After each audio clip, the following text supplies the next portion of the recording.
మెదక్ జిల్లా వెల్దుర్తి మండల కేంద్రంలో 61+ వీఆర్ఏ వారసులు తహసీల్దార్కు వినతి పత్రం సమర్పించారు.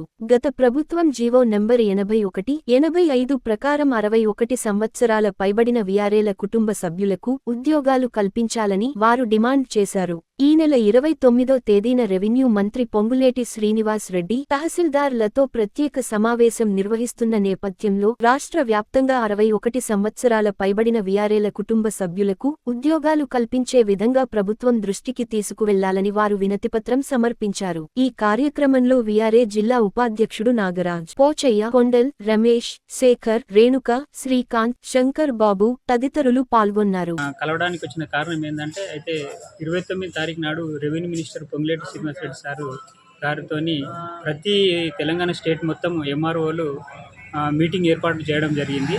అయితే మా బాధ ఏంటంటే 61+ వీఆర్ఏ వారసులము.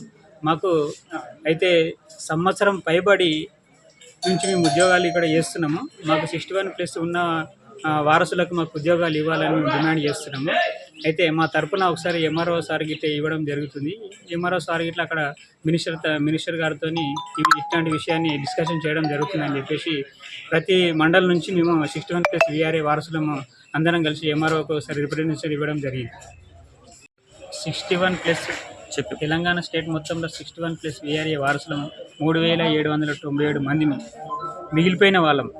అయితే ఈ 3797 మందికి ఉద్యోగాలు ఇవ్వాలని మేము ప్రతిరోజు మినిస్టర్ చుట్టూ తిరగడం జరుగుతుంది.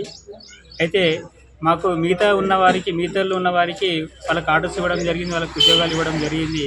అయితే 61+ వీఆర్ఏ వారసులకు హైకోర్టులో కేసు ఉండడం వల్ల మిగిలిపోవడం జరిగింది. అది హైకోర్టులో కేసు క్లియర్ కావడం జరిగింది. అయితే మాకు ఉద్యోగాలు ఇస్తామని చెప్తున్నారు, ఇంకా ఉద్యోగాలు ఇవ్వట్లేదు. అయితే దయచేసి ఇప్పుడు ఈ ధరణి తీసేసి భూమాత పెడుతున్నారు, దాని ప్లేస్లో మీకు జేఆర్ఓలు మీకు ఇస్తామని చెప్పేసి మాట ఇవ్వడం జరుగుతుంది, అయినా ఇవ్వడం లేదు. అందుగురించే మేము ప్రతి మండల్ చుట్టూ ప్రతి ఎంఆర్ఓ చుట్టూ మేము తిరగడం జరుగుతుంది. అదేవిధంగా మరి 29 తారీఖు నాడు మినిస్టర్తో ప్రోగ్రాం ఉంది కాబట్టి ఆ ప్రోగ్రాంలో మా బాధను వినిపించాలని కోరుతూ చేస్తున్నాం.